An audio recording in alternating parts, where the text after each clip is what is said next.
I pray that it will bless everyone who will hear it. And I'm going to say this. Apart from, I want to remind everyone to switch off your mobiles and put your phones on silent. But I want to say this statement.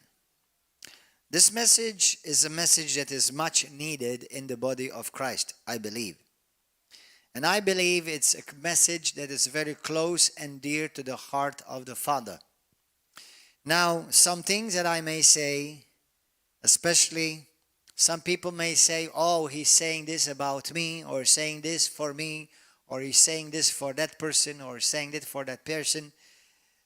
I like to say this from up front. This message, every bit of it is for you. The reason why is as simple. Because all the Bible is for me and for you. So, yes, some things may not be for you. But I assure you, you're going to learn. And if my heart and your heart remains open, we can learn from everything we hear from the pulpit, from the Word of God. So, I want to greet our brothers and sisters from Uganda, Kenya, Nigeria, from South Africa, from Switzerland, from America, from Canada, from Australia, from Germany.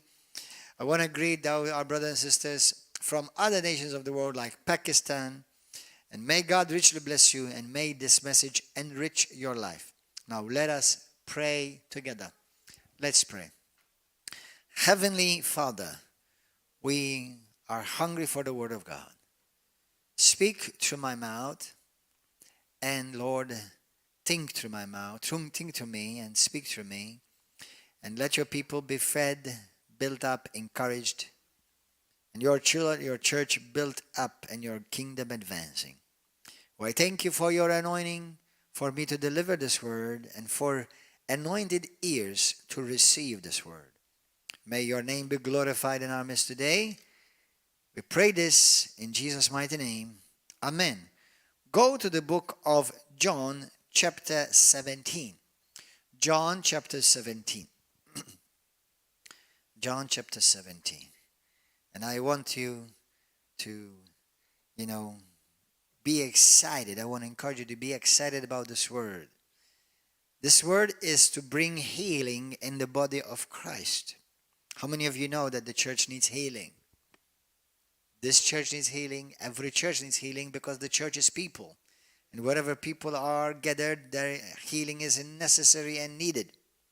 In John chapter 17, verse 20, one of the last prayers that Jesus prayed before he went to the cross is a dear prayer. It's a dear, heartfelt desire of the Father.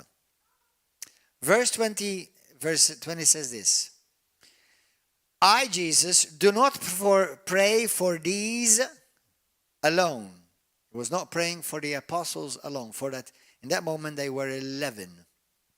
I do not pray for these 11 alone, but I also pray for those who will believe in me through their word. Those who will believe in me through their word. That they, all of those who believe, all those who are called Christians, that they may be one as you, Father, are in me and I in you, that they also may be one in us, that the world may believe that you sent me. That the world may believe that you sent me. It is the desire and the heart desire of the Father and Jesus that we are one. Now, one of the main good things about this prayer is that Jesus prayed it. Because it's been my experience, and I can look when I see through the Bible where Jesus ever prayed a prayer, that prayer normally comes to pass. Remember, like in Matthew chapter 6, verse 9 through 12, what did Jesus pray? Our Father who art in heaven, hallowed be thy name. Thy kingdom come, thy will be done on earth as it is in heaven. Has that prayer come to pass? Has his kingdom come? Definitely. Jesus says, I bring you the kingdom. I proclaim to you the kingdom. Go and preach the gospel of the kingdom. And go and tell everyone that the kingdom of God has come. So the kingdom of God has come. So whatever Jesus prays, I believe, comes to pass.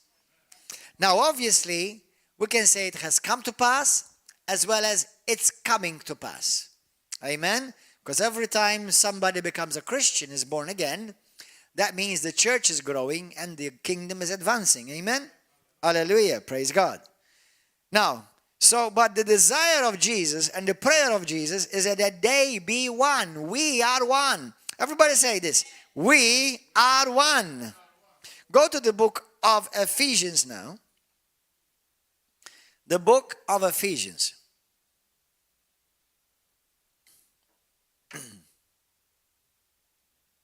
Verse 1. Therefore this is now Paul the apostle praying.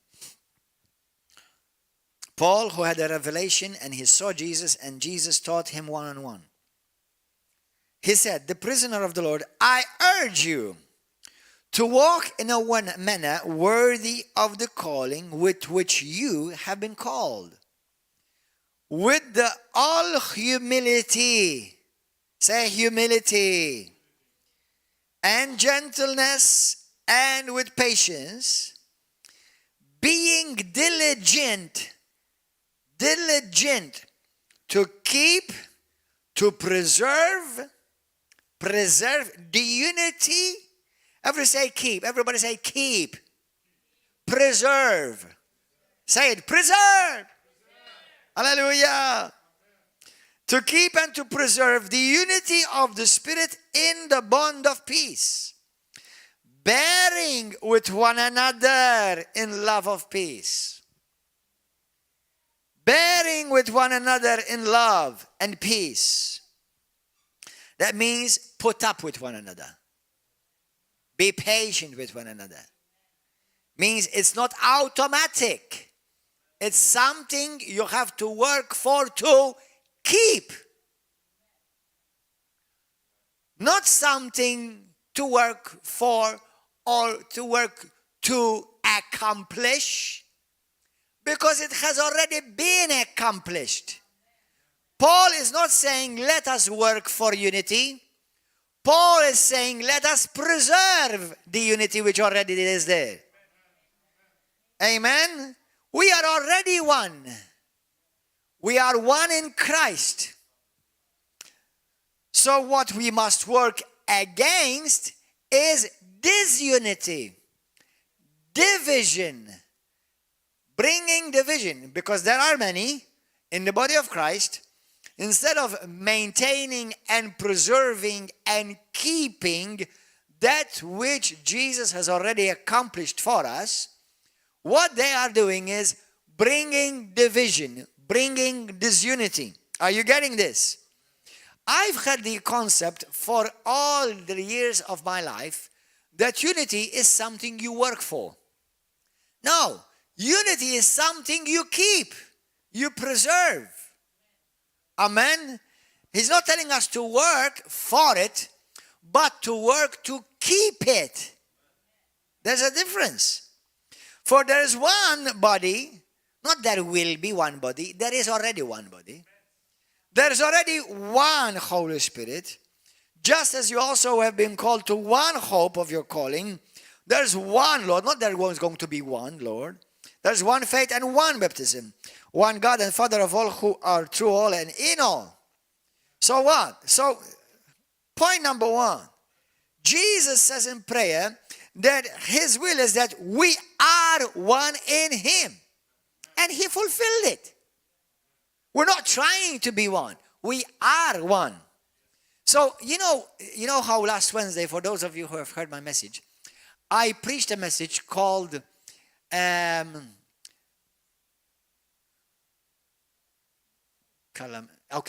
magnet for the blessings of God.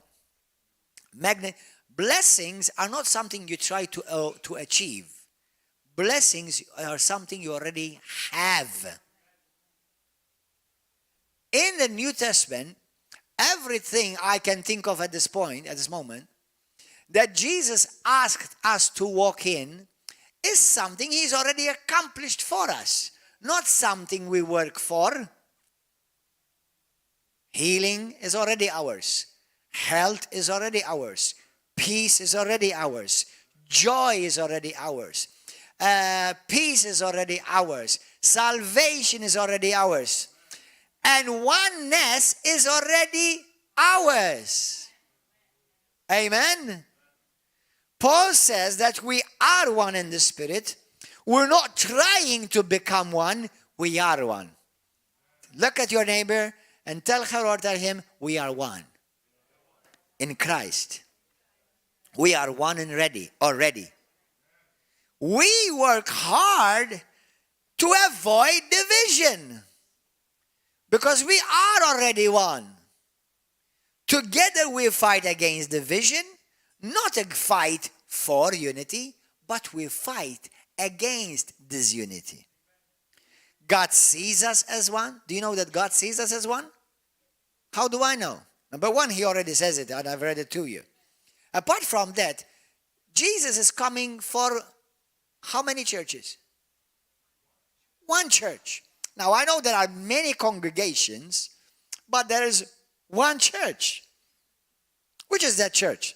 The Catholic Church, the Protestant Church, the Orthodox Church, the Evangelical Church. Which one?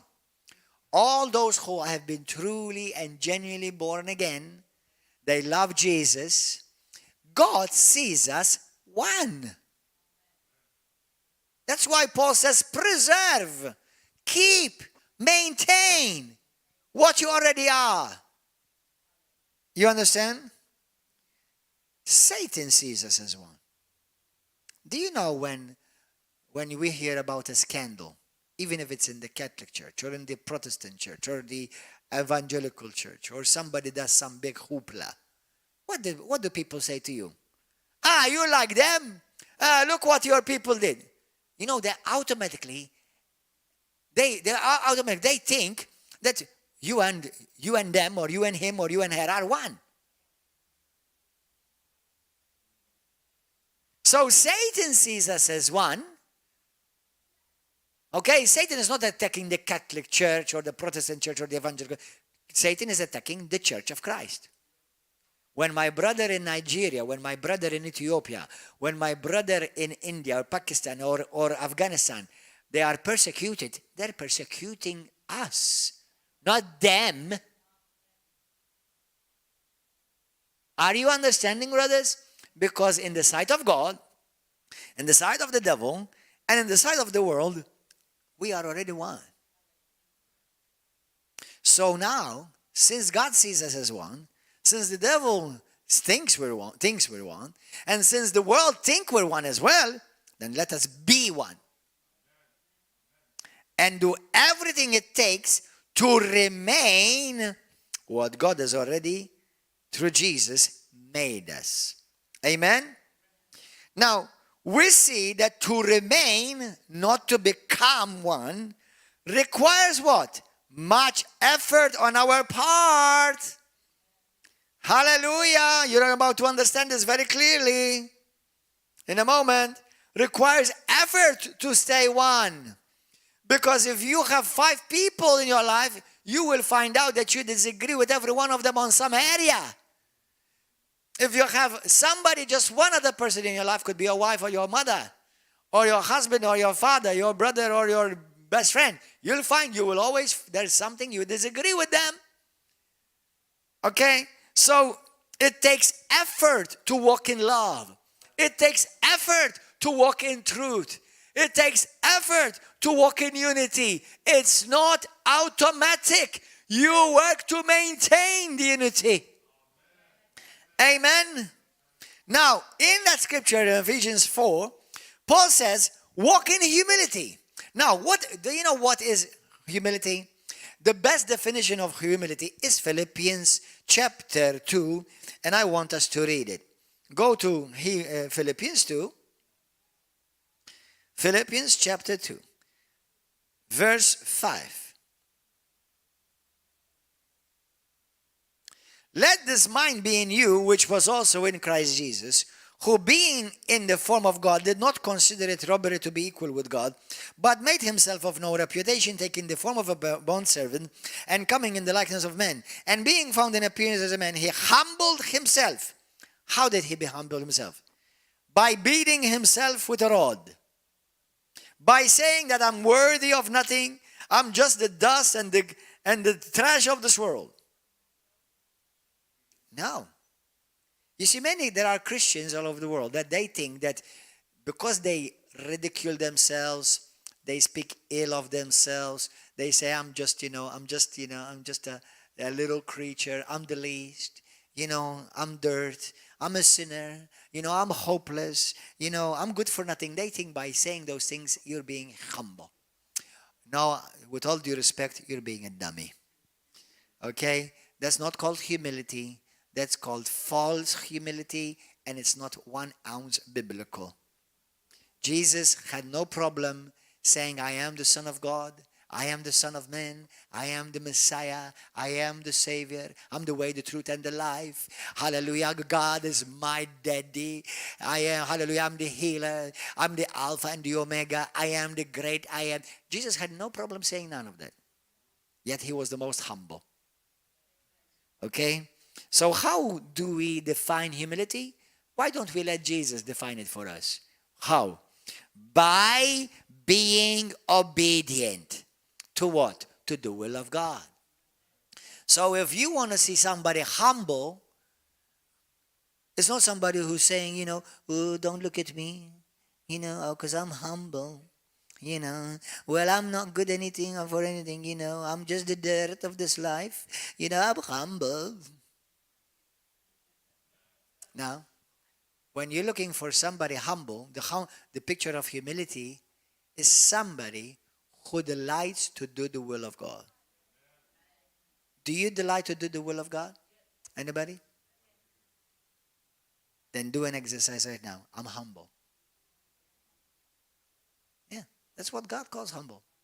Now, if you go around saying, I'm humble, people think that you're dumb and they won't understand anything. Okay? So, but that's the definition of humility. Is not to think highly of yourself more than you ought to. I know who I am in Christ, and I'm grateful. Okay? And I am what God says I am by His grace. That's all.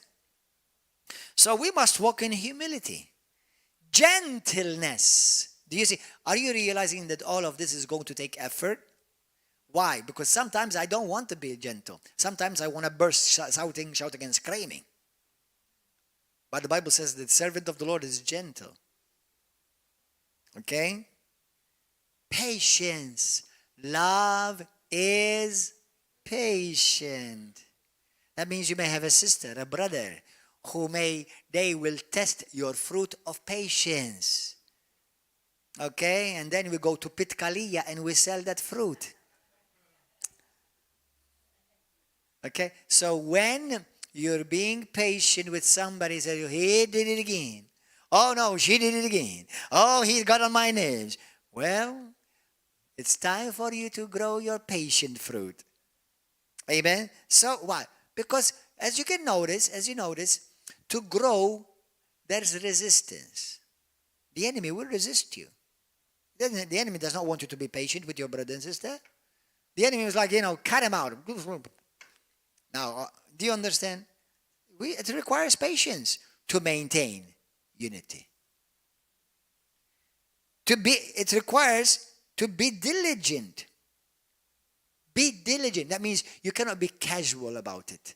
That means you're purposeful. You have an aim. Be of spirit in the bond of peace. Brothers, it's going to be impossible to walk in unity if you're carnal. As a matter of fact, Paul the Apostle, in 1 Corinthians 3, it says that there are divisions among you that shows me that you are still babies in your diapers. That is the Gordon Manchè version. Okay? Because there are people who, that, you know, they're jealous for each other. They attack each other. They compare each other with each other. This shows me Paul is saying to them, you're a bunch of babies. And you're carnal. And that's why you are destroying the unity between you. Go and read it, 1 Corinthians. So, when we have Christians who are not walking in the Spirit, they will walk in their flesh. And flesh will always fight unity. The Spirit always seeks to maintain unity. Amen? In the bond of peace. How? Bearing up, putting up, closing one eye, being patient with one another in love. Amen. Hallelujah. Praise God. In the Colossians chapter 3:14, one of my favorite scriptures, Colossians 3:14, memorize the scripture. It says, and above all these things, put on love, which is the perfect bond of unity. Now, I'm speaking this message in the context of biblical Christianity. Okay? So, it's not unity at any cost. I'm talking about with Christians who are truly born again and love Jesus. Okay? So, put on love, which is the perfect bond of unity. In the book of Ephesians, chapter 4, verse 11, the Bible says this, that God gave some as apostles, some as prophets, some as evangelists, some as pastors and teachers, for the equipping of the saints, for the work of ministry, for the building up of the body of Christ, until we all attain to the unity of the faith. So these ministries, which some well-meaning, but ignorant in the things of the Bible, the things of God, Christians, they have put aside these callings. God has given these giftings in the body of Christ to help maintain unity and the knowledge of the Son of God, so that we will grow to a mature man, woman. Obviously, if you're a woman, remain a woman. Please don't become a man. And if you're a woman, don't become a woman. All right? So, but mature person, to the measure of the stature which belongs to the fullness of Christ. As a result, as we're growing in unity in Christ, by recognizing different gifts, honoring them, recognizing that they're all different, as a result, we're no longer to be children, carnal babies, tossed here and there by waves and carried about by every wind of doctrine, by the trickery of people, by craftiness and deceitful scheming. But speaking the truth in love. Everybody say, speaking the truth in love. Not speaking the truth only, nor speaking love only, but speak the truth in love. You see, if you're going to walk in God, if you want to walk in the Spirit, you cannot violate either one of them. Because the Bible says Jesus is the what? The truth. Anytime you start not walking in the truth, you're no longer walking in Christ. And two, God is love. So you cannot say I'm walking with God and I'm okay, I have a good relationship with the church and I'm not walking in love. So they have to go hand in hand. If I violate walking in truth and in love, I am violating walking in the truth of God, of who God is. But speaking the truth in love, we are to grow up in all aspects into Him who is the head, that is Christ, from whom the whole body, being fitted and held together by whatever joint supplies, according to the proper working of each individual part, causes the growth of the body for the building of itself in love. So to maintain unity, it will require truth and love. Now another word for truth is real. Reality. Okay? Jesus is real. I like to say this. Once I had a quote, which I still have it. I say, I'm a real man and I serve a real God. Amen? I don't want to be fake and I don't want anything fake. Amen? Hallelujah. So to walk in truth and love means it's not going to become automatic and it's not easy, but it will require on my behalf effort. Say effort. It will require sacrifice. That's not a swear word. Sacrifice. Me and you are called to sacrifice. And great humility with patience. Until, how long, Pastor? Until you come to a complete and mature person in Christ. And guess what? I've not met one yet in my whole life. Because we are all on a passage. We're all on a walk. We're all having a trip. Some are tripping, but that's a different thing. Okay? But we're all on a trip. We're all on a passage. We're all on a walk. Paul says, let us run this race. Some people are running. Some people you're walking too slow. You need to hurry up a bit. Amen. Hallelujah. So your will and personal ambition have to be sacrificed. Here you go. Let me do a mass murder right now. It's called kill your ego. God is going to crush my ego. Because for me, even to walk in unity in the spirit of love and truth with my brothers and sisters in the church, in the family, is going to require to crush my ego. That means I'm not going to always have things what I like happen. Sometimes I have, just like the Bible says, submit to one another. I let your thing go by. I don't have to always have the right, the last word. Sometimes okay, that's fine. Let's do what you wish.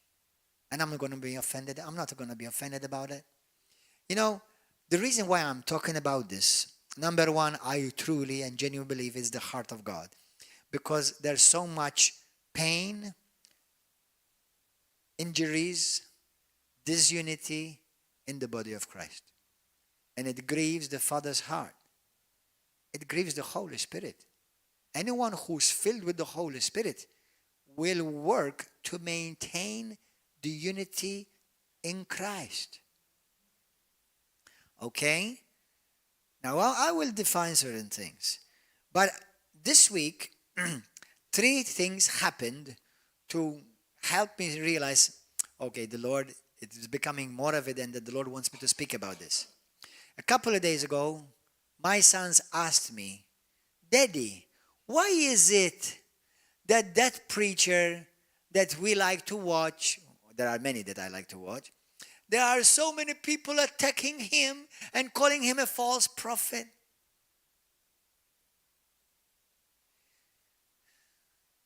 I've told them, anyone who's popular, anyone who's made a name, anyone who's made it big, anyone who's come into the limelight, have you noticed that they've attacked them and they call them false prophets and false whatever?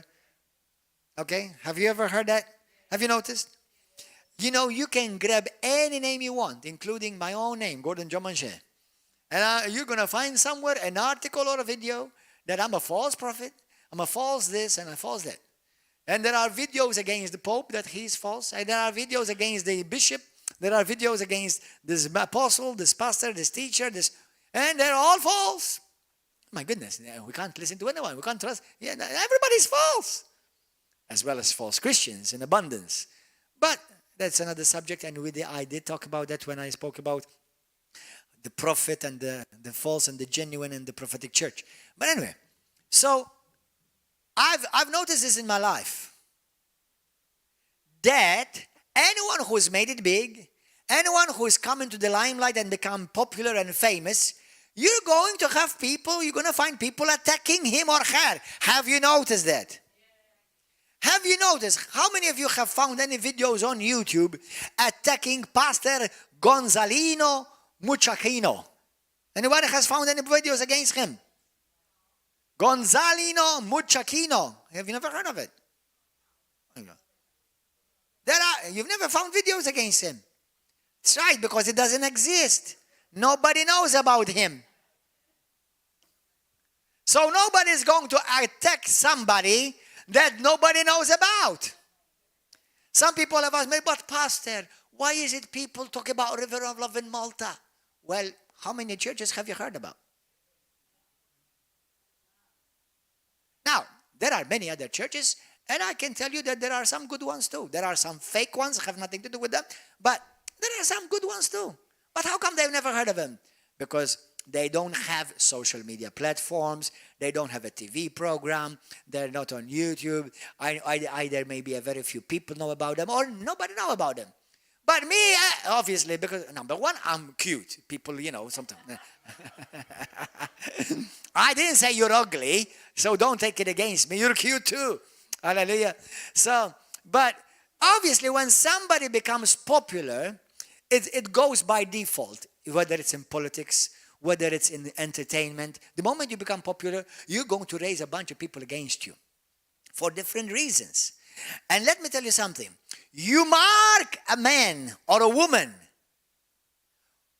by how great and successful he or she is by the amount of adversaries that have come against him. When you see men and women of God who have been attacked so much by different people, you say, man, that woman, God's mighty hand is over his life. That's why the flies and the mosquitoes are attacking that light. Have you noticed? Have you ever seen a light bulb? Now summer is coming and you're going to see more mosquitoes, unfortunately. And plead the blood of Jesus Christ. So if a mosquito bites you, we'll die and say, there's power in the blood. Hallelujah. Hallelujah. But anyway, so have you ever noticed that when you see a light, you have flies flying around that light? Have you ever seen a lit off bulb? There are no mosquitoes around it. Right? Why?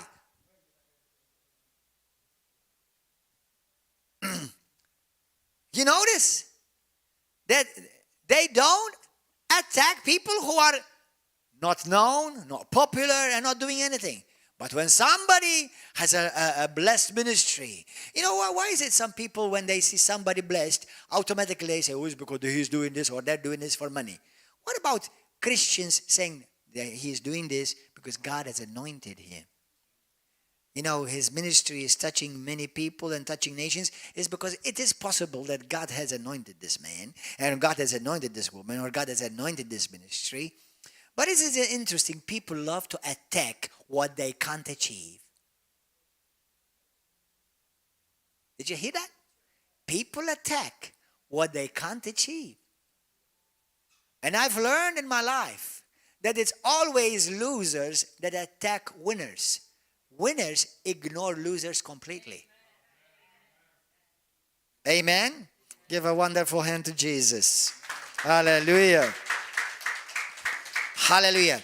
Have nothing to do with people who attack men and women of God, or your brother or your sister, or a pastor or a church. Nothing.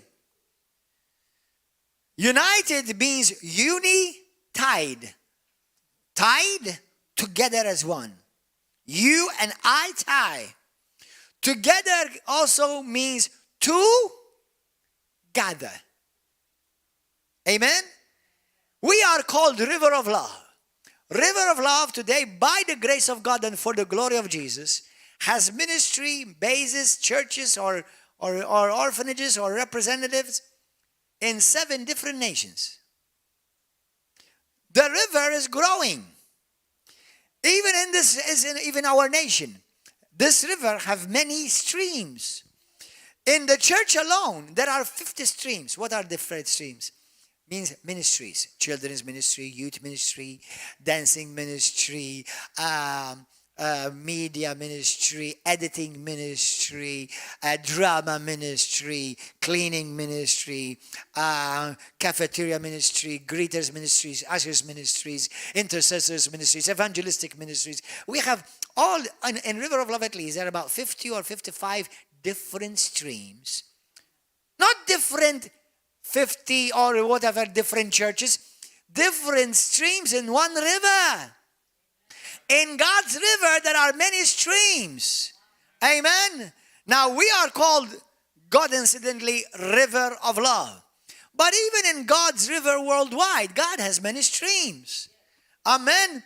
And every stream is a bit different, but we all make part of that same great river of God. Hallelujah. Thank you, Jesus. And we all flow as one river, beginning with the river of love, beginning with the Father wants us to remain one. We work together to remain one, not to become 50 rivers. Amen. We are like one big toolbox. Some are a hammer, some are a screwdriver, some are a nail, some are a saw, some a ruler, some a cutter, some pliers, etc. They're all useful by the carpenter. Jesus is the great carpenter. He needs us all. He wants to use each one of us. Hallelujah. We are part of his toolbox. Every tool is different, has a different purpose, but being used by the same one carpenter. Amen. How does the Bible unity look like? What does the Bible unity operate like? Number one, let me say this. There are levels of unity. Everybody say it. There are levels of unity. Psalm 133. Go there, read it. Psalm 133. It's a beautiful psalm. You know, I believe there is divine order in everything God does. Is there? How many of you believe that? God is the God of order. The Bible says that. 1 Corinthians chapter 14. God is the God of order, not confusion. Okay? So even in unity, there is God's order. Okay? Psalm 133, starting from verse 1. Behold how good and how pleasant it is for brothers and sisters to live together in unity. It's beautiful. It's a blessing. It delights the heart of the Father that we maintain the unity that he gave us. This unity is like the precious oil on the head, running down upon the beard as on Aaron's beard. Who was Aaron? Aaron was the high priest. So in the temple, the anointing flowed what? From God to the high priest onto the rest of the congregation. Amen. So listen, it's talking about unity. As on Aaron's beard, the oil which ran down upon the edge of the robes. It is like the dew of Hermon coming down upon the mountains of Zion. For the Lord commanded the blessing there. Did you hear that? God's unity, God's biblical divine unity is followed by the blessing of God. Life forevermore. We are the river of love that flows by the life of God forevermore. Amen. Hallelujah. Biblical unity always starts from the top. Amen. Always, obviously, we know it starts from Jesus. He's already given us unity. He's already made us one. You have to become one first with Jesus in order to be part of the body of Christ. How? 1 Corinthians 6:17. He that is joined unto the Lord is one spirit. And that one spirit is the same spirit that wants to keep and maintain unity. Okay, we are one with the head, Jesus Christ. 2, how is unity going to work? The pastor and the wife, the pastor and his wife, as husband and wife, they also have to be one. Do you know in 1 Timothy chapter 3, it says, unless a pastor, his wife works alongside with him, follows with him, is Christian as well, they have to work together in unity and walk together in harmony in order to be qualified to pastor a church. Now, I'm reminded of a situation where a particular brother I know, he was put in a situation where his wife was not only not in harmony and okay and in agreement with him taking the position of a pastor, she was not even a believer. Any pastor or so-called well-meaning apostle and goes and appoints somebody who is not in harmony where his wife or her husband are not working together in unity, that is, you are putting up and setting up a disaster for the church. So, brothers and sisters, before unity works here, locally, it has to work with me and my wife. Did you know that? Me and my wife have to walk hand in hand. Does that mean we always agree on everything? No! I don't know of any husband or wife that agrees on everything. I don't know anyone on earth that knows or agrees on everything with anybody. But what do? Because we are people of covenant, we choose on purpose to, whether we feel it or not, to walk in unity, to maintain unity. Amen? Guess what is the next step? Our children have to be in unity. Josiah and Micaiah, you are very blessed, but with great responsibility. You know what? As long as my children are with me in my house, and they are going to be with me for many years until they're about 90, okay. But anyway, until they've grown, have come to their stature, full stature of mature man, okay, and as long as they're under my covering, they have to walk in unity with me and my wife. If they're in my house and they're rebels, they're wicked, they disqualify me to be a pastor. Do you see? It's not easy to be a pastor. It's a high calling. It's God's calling. I did not appoint myself like some. Okay? So, our children, and I thank God, and I'm not saying this because in front of them, although I wouldn't mind, but my son Josiah and Micaiah, they both love God. Every morning they wake up reading the Bible. Hallelujah. For an hour or 2 hours they pray. They watch teachings. They love to follow. There's a mighty man of God on YouTube they like to watch. His name is Gordon Manchè. No, although I'm joking, but they watch my preaching.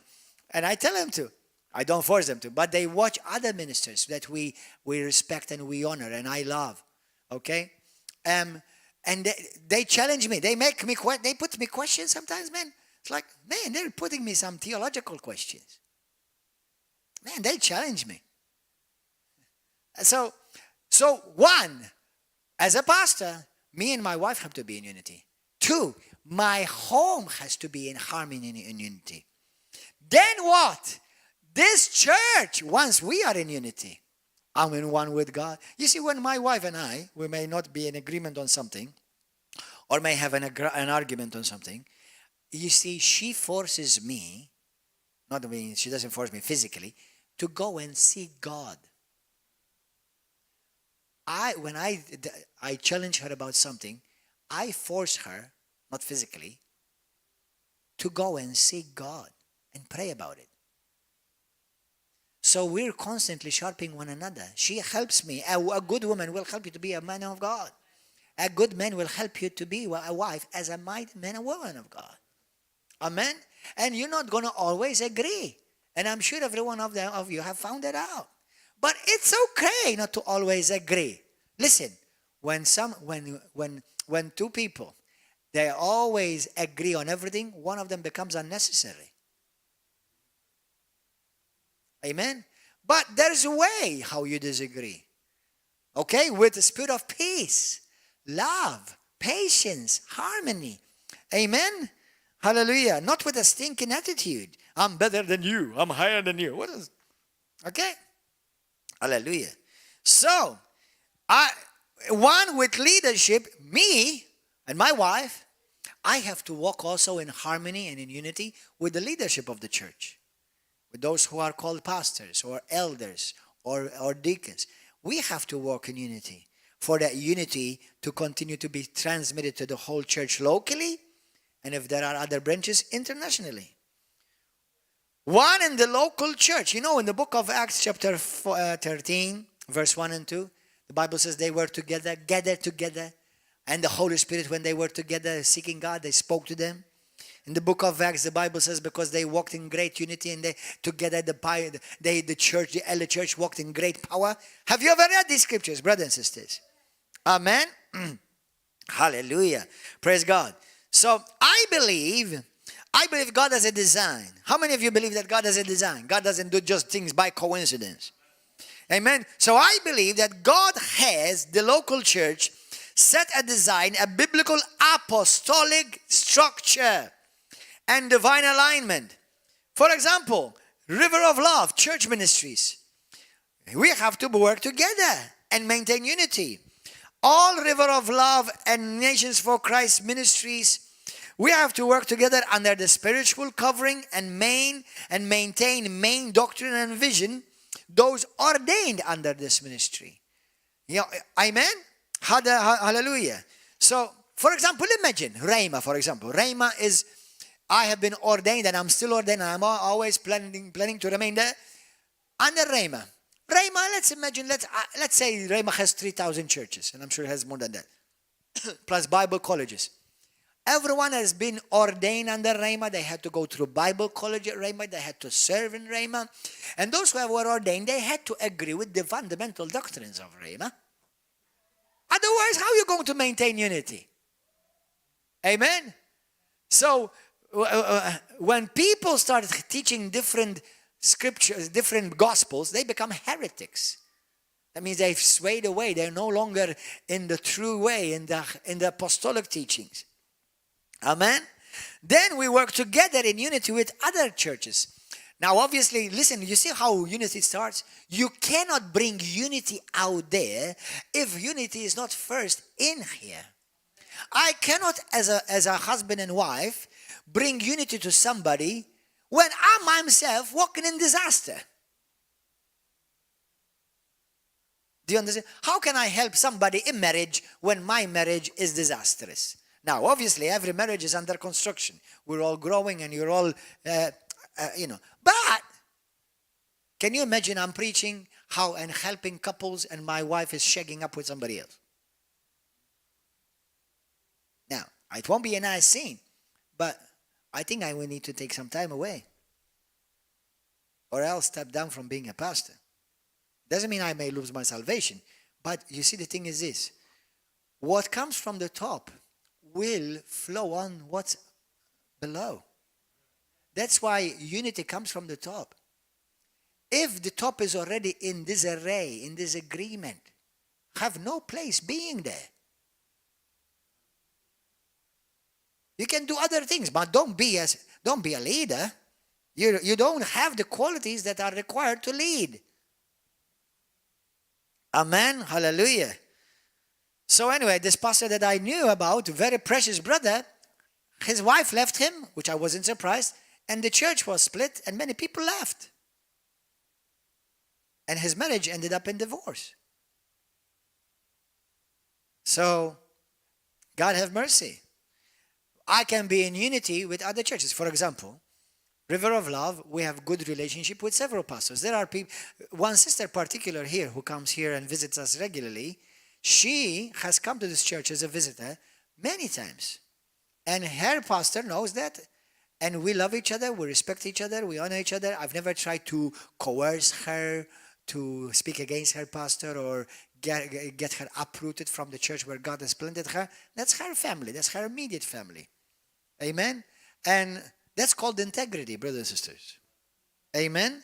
Now, I can walk together in unity, in oneness, and truly say that we are one, with churches, for example, that are very similar to us. Now, there's not one church in the world that is exactly like the other. Okay? But similar to, like Pentecostal, charismatic churches.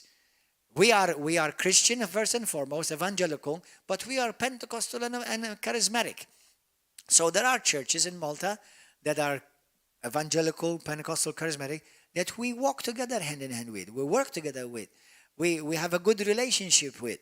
Praise God. Just yesterday I spoke to a pastor that we have a good relationship. We meet every now and then. Other pastors, there are about 5 churches or so like that we have close relationships. Others may be on the different level of unity. For example, let me give you an example. In America, for example, even the world, there are Pentecostal charismatic churches like Vineyard churches. There's Church of God of Prophecy, Philadelphia Church of God, Pentecostal Deeper Life, Pentecostal Church of Embassy of Christ, Church of God of Tennessee, Pentecostal Rhema International. Do you know what? These churches have a lot in common to walk in unity. Do you understand? Are you noticing the different levels of unity now coming? Now guess what? I can work together in unity as well and walk in unity with certain other churches like Baptists. There are certain Baptist churches that we can work together in unity with. There is one particular pastor in Malta and a church that we have a good relationship. They're precious people. We don't attack them, which I never was. I never do that. I'm completely against that type of diabolical work. And they don't do that to us. Okay? And we love each other. Certain things, we keep them secondary. As long as we agree on the major stuff. Amen? And the most important to me about this particular pastor, he's a man of integrity, man of honor. He's not a man that he's going to try to stab you behind your back. I know that. But I can't say that for everybody, unfortunately. Okay? So we can work together I can work together in unity with the Roman Catholic Church. Oh, Pastor, what are you talking about? Now, hold on. I'm saying there are different levels of unity, right? I have worked together with Roman Catholics. Of course, there are things that I agree with, and there are things that I disagree with in their doctrine, with all due respect and out of love. But, for example, what about when we walk together in unity against abortion? We work together in unity to stand for the sanctity of marriage between one man and one woman. What about we walk together in unity against the abuse of drugs, against slavery and human trafficking, against injustice? We work together to fight for the freedom of worship. Amen? It doesn't mean that I've become Roman Catholic, nor does it mean that they become evangelical Pentecostal. No. There are certain levels of unity. Okay? So if you see me or other brothers and sisters who may go to a walk or to a march, it doesn't, that's a Roman Catholic. It doesn't mean I become Roman Catholic. It doesn't mean like I become Baptist if I join them in something. It doesn't mean I become, it just means that there's a level of unity that I chose to maintain, to preserve that unity for the better of all, for the better of that scope that we are marching together for. Amen?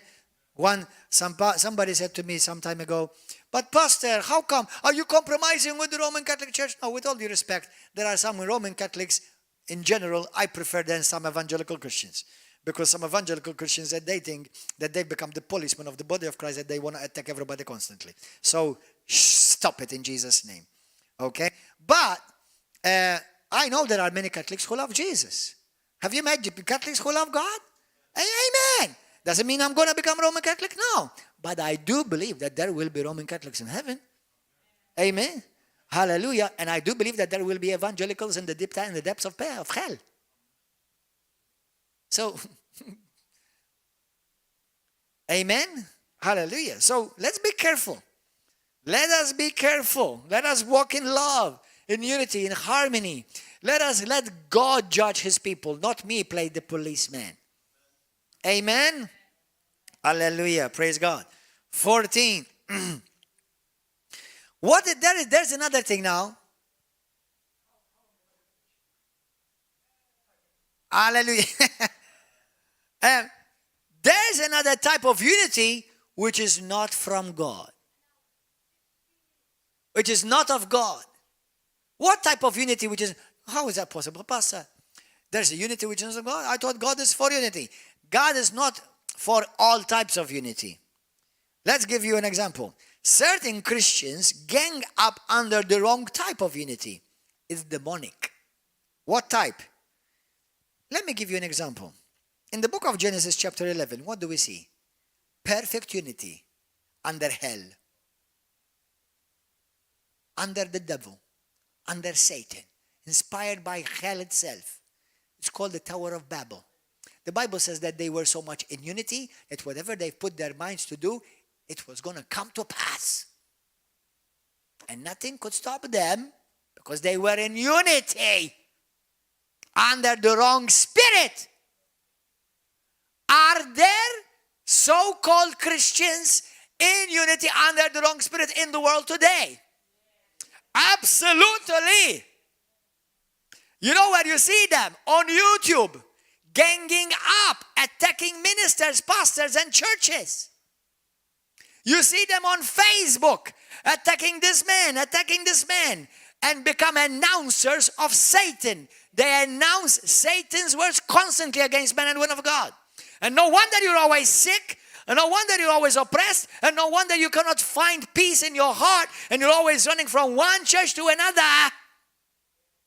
Do you know what that shows about you? And this is going to make some Christians nervous now. You are under God's judgment. Christians who are not settled and rooted, growing and bearing fruit in the church where God has planted them, do you know what? They're under God's judgment. Now, some may even write against me right now and make a video out of this. Go ahead. We live in a free country. Hallelujah. But you know what? Do you know the Bible says that God scatters, not always gathers?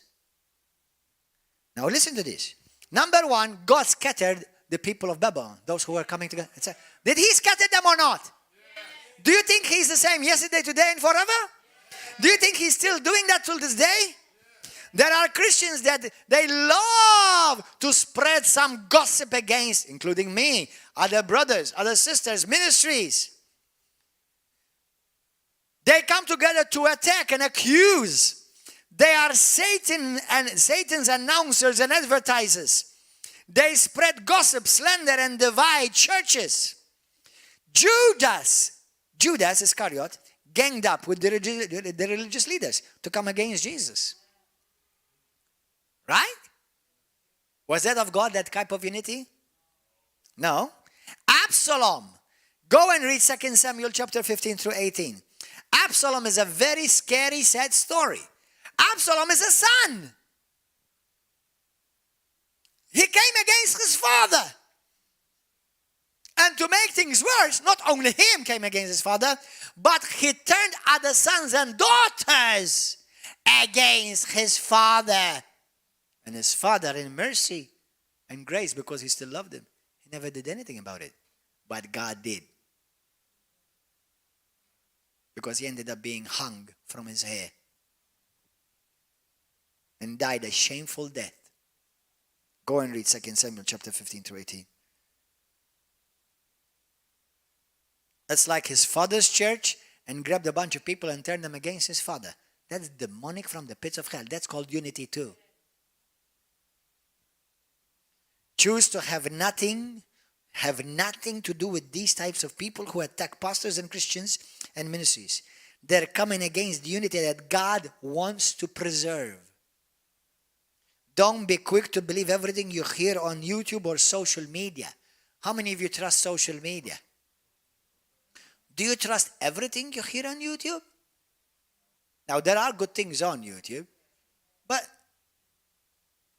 let me tell you something. Search your heart, every one of you who is watching this. Why do you enjoy hearing slander and gossip against pastors? Why do you enjoy hearing that? What does that reveal about your heart? Could it be that you are Satan's puppet and instead you are your brother's keeper? You are the accuser of the brethren and you're doing exactly what your father loves to do, the devil?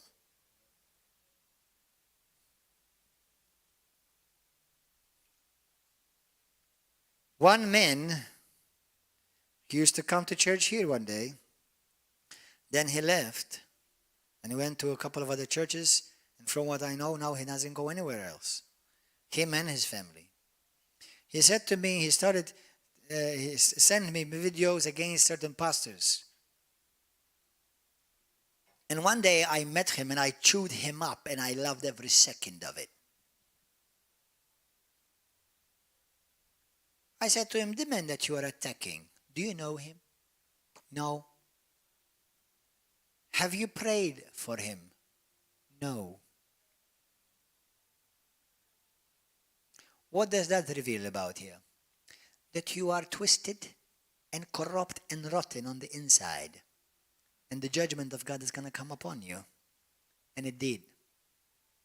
Because he and his wife and children till this day are lost.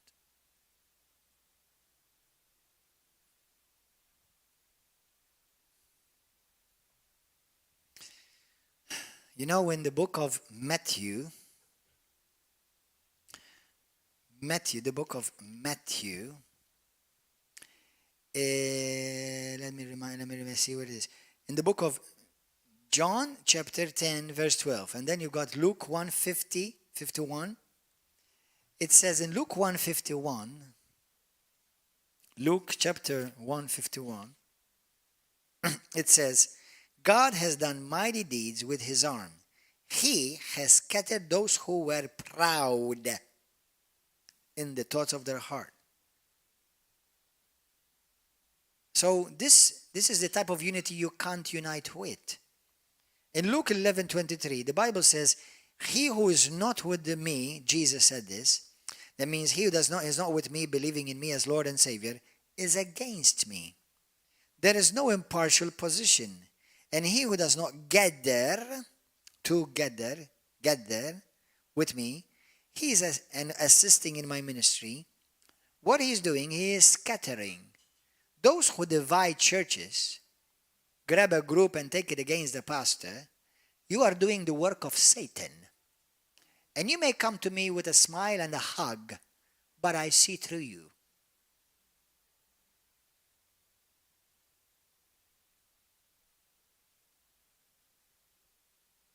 In the book of Titus, chapter 3, verse 10, if people are causing divisions among you, give him or her a first warning, a second warning, and after that, have nothing more to do with them.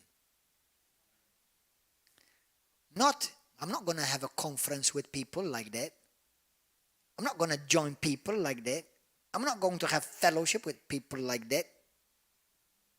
For people like that have turned away from the truth, and their own sins condemns them.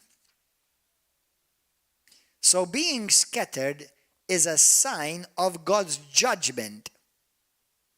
Israel was scattered among all the nations. Why? Because they were obedient, loving, and faithful? No, the Bible says very clearly that they were disobedient, hard-headed, rebellious. Well, I'm not rebellious. I'm just being led by the Spirit. Yeah, you are being led by a Spirit. No doubt about it. Never questioned that.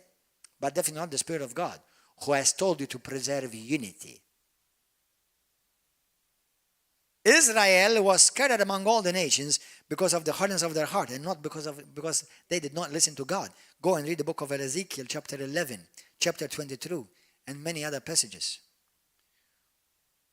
Groups who may be splinters and who do not want to come under apostolic biblical authority, but just on their own, like hodgepodge gatherings with no biblical authority, and who may say, well, we don't believe in pastors, and we don't want to be under authority of anybody. We just want to get together and have fellowship, and everybody does what they want.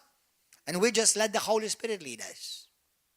The Holy Spirit is not crazy, and he is not schizophrenic. The Holy Spirit wrote the Bible, and the Holy Spirit says that there is a divine order. We don't believe in pastors. You know, there are people groups and people today in Malta and in all over the world who they will not want to be under a pastor. Do you know it is the design of Jesus to be under a pastor? A pastor, not self-appointed, by the way, because that's another issue. Who has been sent, ordained, and appointed by above him. Okay? Somebody, I've heard a story recently which I was pretty shocked. Very shocked. And I was rudely awakened to some news that I didn't expect. A particular leader, well-meaning, sweet, has been in so many different churches. He even said that I've risen in the congregation and I accuse a pastor and I did this and I did that. And he was even accused of splitting a church. Listen, you don't do that. That's not biblical, brothers. That's demonic. Okay? And if maybe people are hearing this and you say, well, we just meet about 5 of us or 10 of us in home and we just read the Bible together. That's not bad if you're under authority. There is no one in the Bible, there's no true Christian in the Bible that is not under authority somewhere. We just read it, Psalm 133. Ephesians 5, Ephesians 4. God has a divine design. If you want true unity, have it biblical way, not your own way. Amen? Hallelujah. Jesus says in Matthew 9:36, listen to this. When he saw the crowd, he had compassion on them because they were very weary and they were scattered, like sheep without a pastor. People without a shepherd, they're scattered. And people, when you see Christians that are scattered, it means that they are not able and they're not willing to be under authority. They cannot be in unity. They may be in unity between the few of them because there are unity in rebellion.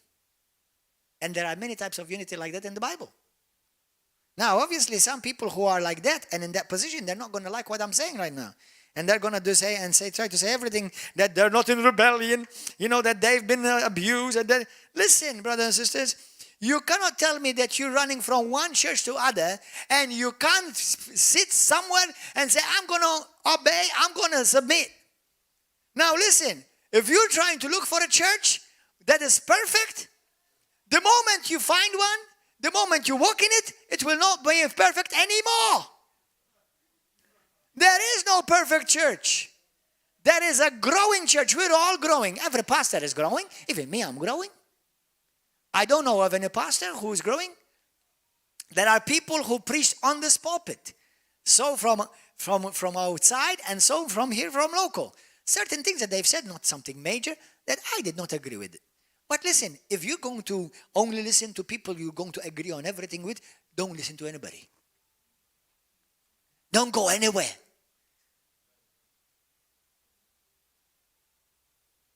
But every time I find a preacher or meet with a pastor or hear a message, I don't magnify what I don't agree with. I magnify what I agree with.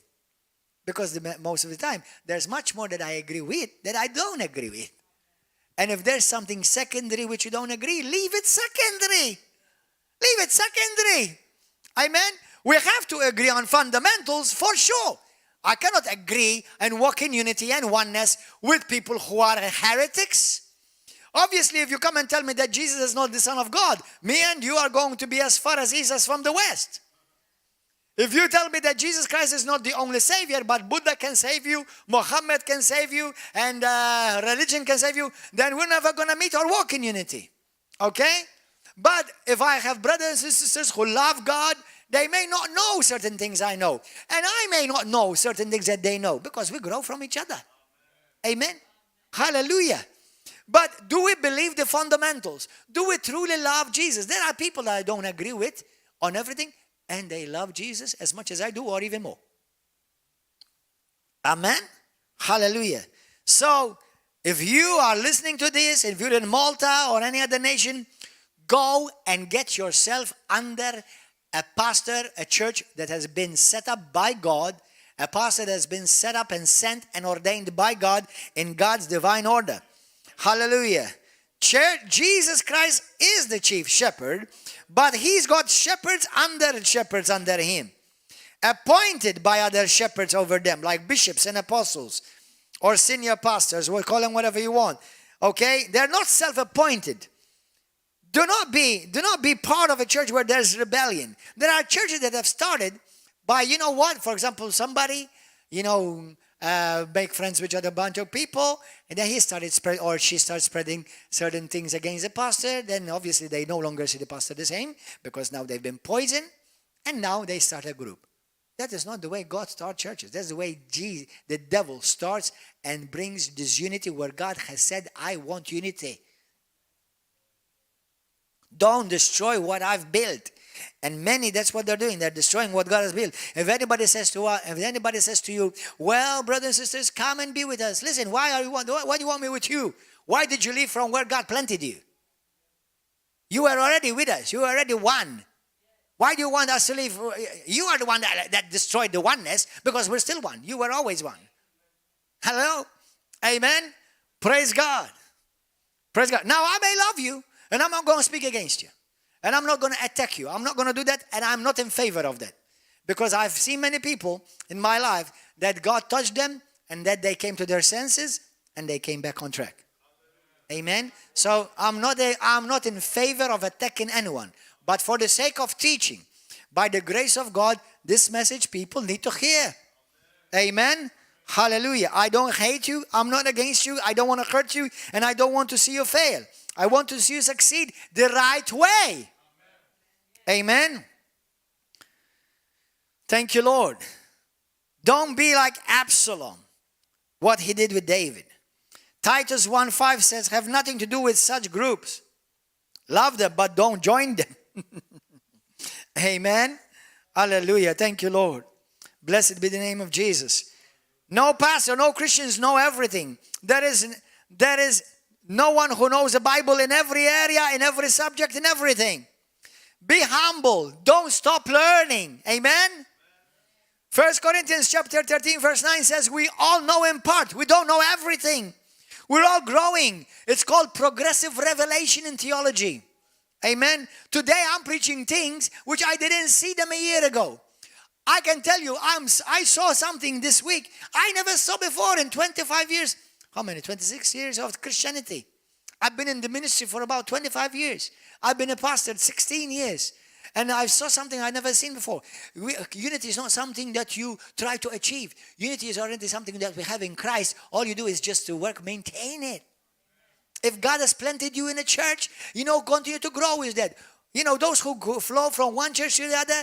And listen, the problem is not the pastors. The problem is you.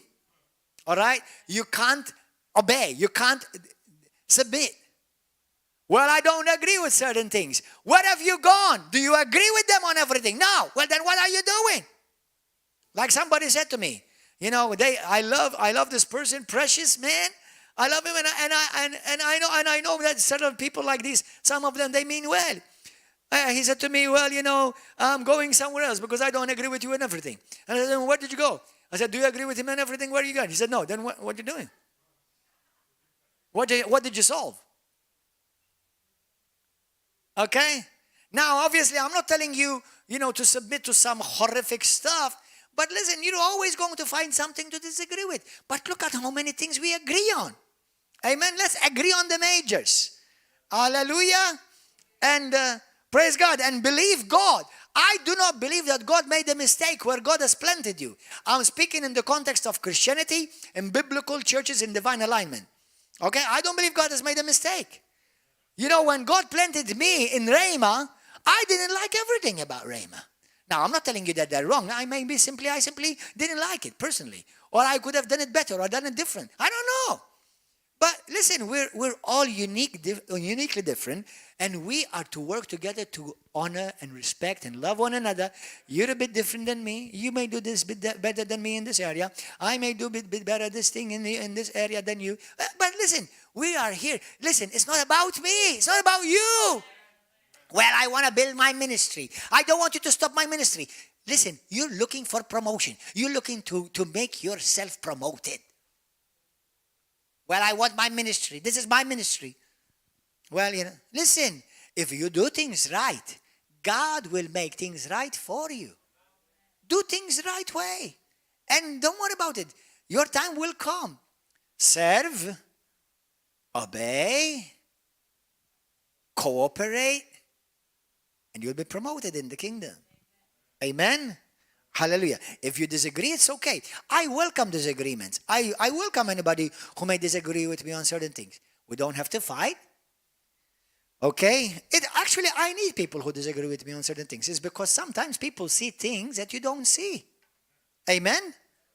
Hallelujah. Only Jesus knows everything. Hello. Amen? I don't know everything.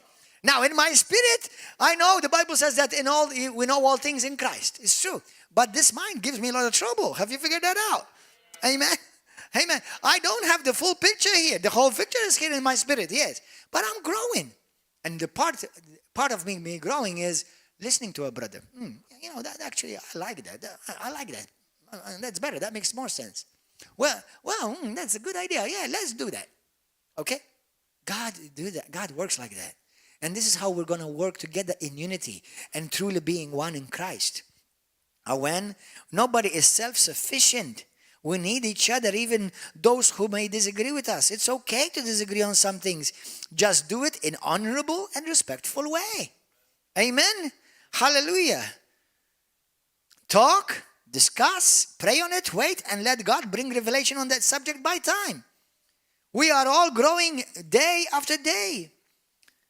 One day you will see certain things very different from the way you see them now today. I guarantee you. Now, the Bible is infallible, but my interpretation of the Bible is not infallible. Remember that.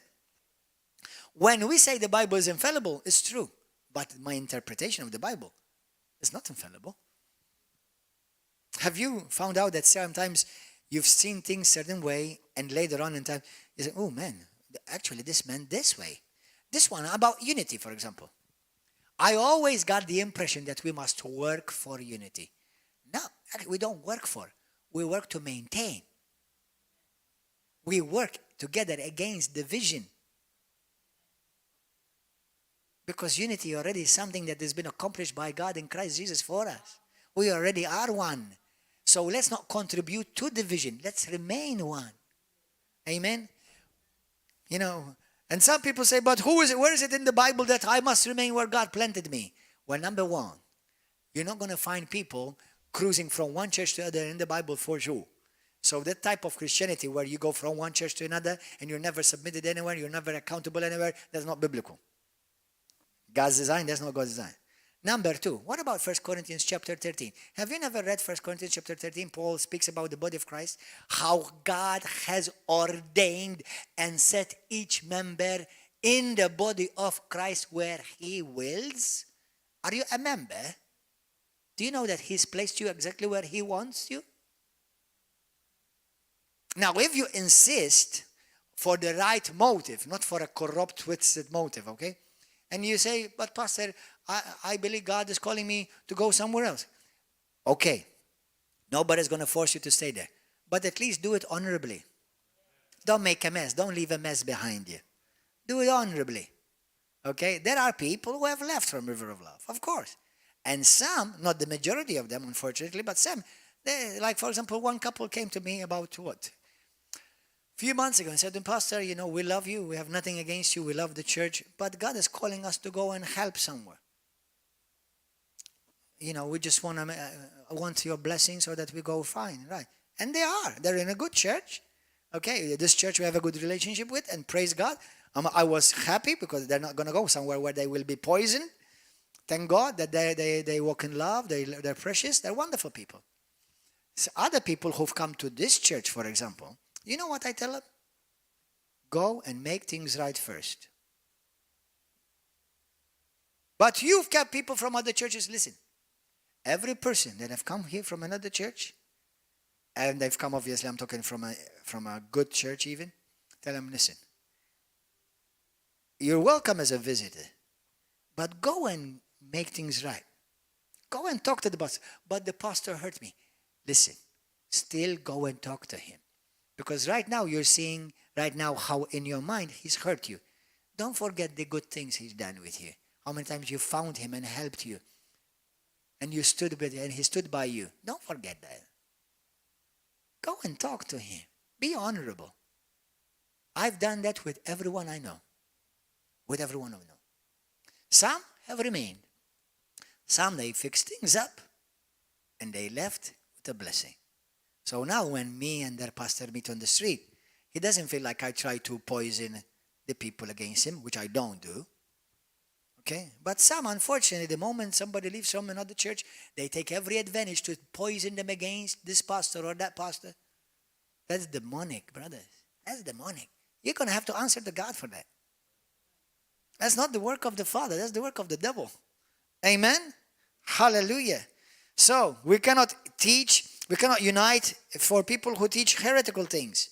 If anybody denies the Lord Jesus Christ and the divinity, if anyone denies that Jesus Christ alone saves, if anyone denies that the Bible is the Word of God, if anybody denies the resurrection and the life after, I can't unite with you. I love you, but I cannot be one with you for sure.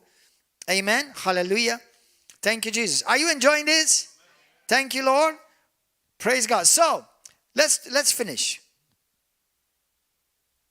How to maintain and preserve unity. How are we going to walk in unity? Everybody say this with me. We are one in Christ. I'm going to do everything it takes to maintain oneness amongst us in the river of love and ministries of this ministries and streams of this ministry. Now, what must we do that we walk and continue to maintain unity? Number one, realize that unity is something that God desires and God has worked for and He has given us in Christ.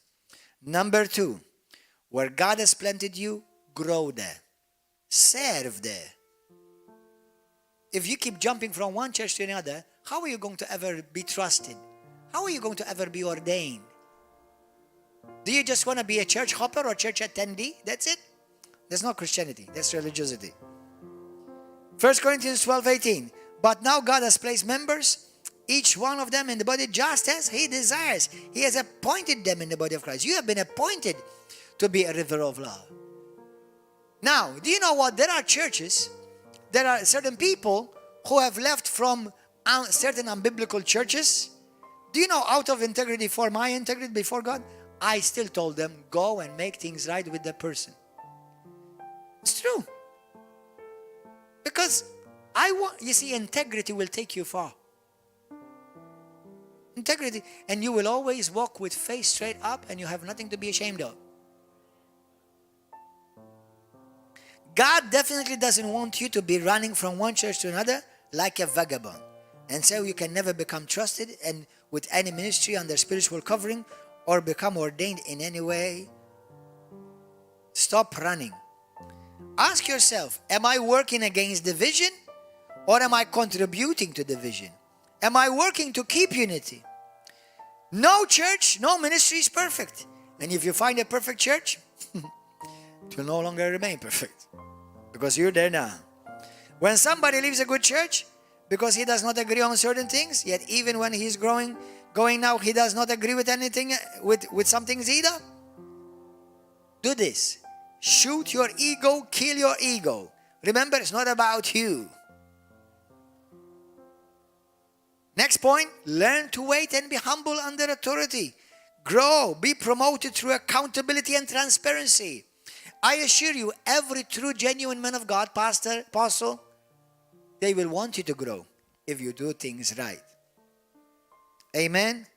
If you do things right, God will help you to make right things for you. Never be afraid to confront with love and respect. You know, one day, one particular pastor said to me, somebody came to me, this couple were all broken down. And I thought to myself, what did you tell them to do? Well, apparently he kept them and told them, don't ever go there again. Do you know what they are today? Jumping from one church to another. A couple with a calling over their lives. Wasted. Thrown away. Because unfortunately, this so-called pastor did not work in integrity, but he looked for another 2 members in my church. That's your church, that's right. Never be afraid to confront with love and respect. Don't be afraid of confrontation. Welcome confrontation. What's the biggest thing? What's the worst thing that can do? What's the worst thing that can happen? What's the worst thing that can happen? You disagree. Okay, we disagree in love. How many things do we agree? Oh, so many. So let's focus on what we agree upon. Amen. Hallelujah. God prefers that your heart remains pure. If for some reason, as I said, you want to leave, do things honorably. Don't be a vagabond and an orphan. As pastors, when we accept people from other churches, always encourage the person to be sure to face the pastor or the leader or the people in concern and to make things right. We all have the ministry of reconciliation. Help those people, no matter how they may see things. Help them to face the issue. When you talk to people one-on-one, do you know that things are different? Because you can sense the heart of the person instead of messaging or phone call. Honor will take you a long way and will go with you everywhere. A word to pastors and leaders. Don't rejoice so quickly when you see someone leave a church to come to yours. Most won't last, and neither will they last with you. I've yet to see somebody established, planted in a good church that have left the church wrongly. Not one. I don't even know one. I know some. I know one in particular. He's here. And I know how he did things rightfully, with honor, with integrity. And he's grown, he and his family, and he's ordained, and people love him, and I love him. Amen? And you see, people like that, it makes you feel proud to speak about them. Makes you feel good to speak about them. Because these are people who will make the gospel look great. Amen? Most won't last. Remember, even if this is God, remember this. You know what? When people come from other churches to me, you know what I feel? God is testing me in this. He's testing my heart attitude. Yeah, this is the opportunity. Now come, let me tell you what your pastor did. Some do that. Let me tell you what Pastor Gordon, this and that. They don't realize that God is testing their heart and they fail.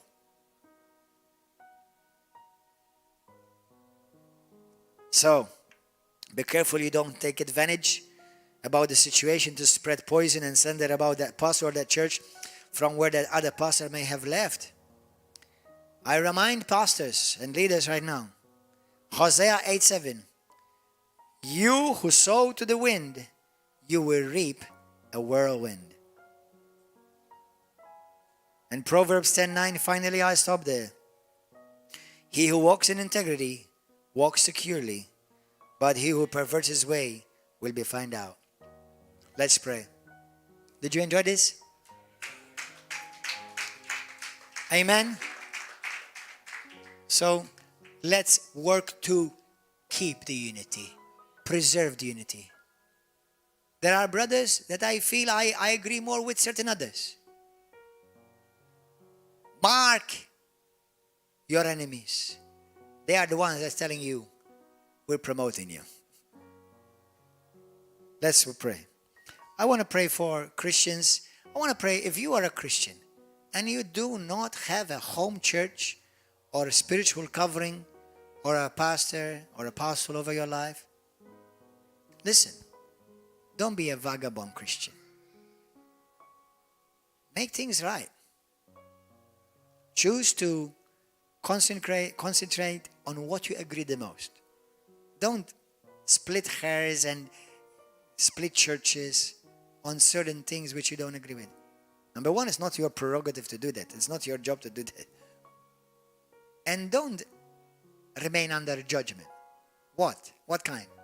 Because those who are scattered, the Bible indicates they may be under the judgment of God. God wants you to be planted and grow fruit and fulfill your call. And yes, you will be challenged. One day, the pastor that you will be under, you say, blessed is he who comes in the name of the Lord. After about a year or two, you say, by what authority does this guy speak? And then you'll be tempted to say, crucify him. By then, you're far gone. Let's pray. If you want to become a Christian, serve Jesus. Don't become a Christian for Christians. Become a Christian for Christ. He is the only one that's going to save you. He is the one that's called you. He is the only one that died for you. So, serve him. Love him. He loves you passionately. He died for you on the cross. He forgave you all your sins. He took upon him all your sickness and diseases so that you can be saved, forgiven, and have eternal life. Say this prayer with me. Say, Heavenly Father, thank you for your Son, Jesus. I believe with all of my heart that Jesus died for me on the cross. And on the third day, he rose again from the dead. I believe he is the Son of God. He is Lord. He is Master. And he is my shepherd and my God. I put my trust in you, Lord. Come into my life and have your way in my life. Thank you for your love. Use me for your glory. And from now on, after this message, I thank you that you have planted me in a good church where I can continue to grow, continue to learn, where I can receive, and I can also give back into the kingdom of God. Thank you that you saved me, Lord. And you saved me from hell, but you also saved me for a plan that you have planned for me. In Jesus' name. Let's all stand, brothers and sisters. Now, if there are Christians who are watching this and say to me, Pastor, this message was for me. I heard this message. Now, please, don't take offense. Don't take offense on anyone, okay? Don't take offense. Don't say, well, you said this about me. Listen, I said it in the beginning. I said this about you and about me because the Bible refers to me and I need the Bible all of it. Every message I hear, I take it, it's for me. I either learn something to apply to myself or else I learn something how to help others apply it. Amen? As simple as that. Out of grace, God is not condemning you and we're not condemning you. Even if you've attacked me, I forgive you. And if you notice, if you've attacked me, things did not go well with you, not with me. That's true. Because you cannot expect somebody else to be sick by the poison that you drink. But there's grace. And I forgive you. God forgives you. Now make things right. And fulfill the call of God over your life. If you're in Malta, and you're one of those Christians, or maybe a few of you are a group, find a good church and decide to be planted and grow there. If you don't know anywhere, we welcome you to River of Love. If you want to meet with me one-on-one, I welcome you to meet with me as well. If you have questions, that's okay. I'll try to hopefully have the answers for you. If not, I know somebody who knows all the answers. I will refer you to him. Amen? Hallelujah. So, God bless you. May grace come upon you. And may you fulfill the plan of God over your life. And remember, you have a family. God calls us one in Christ. We're all different, unique, special. Hallelujah. Don't feel in competition. Don't try to be like anybody. If there's anybody you want to be like Jesus. Amen. God bless you.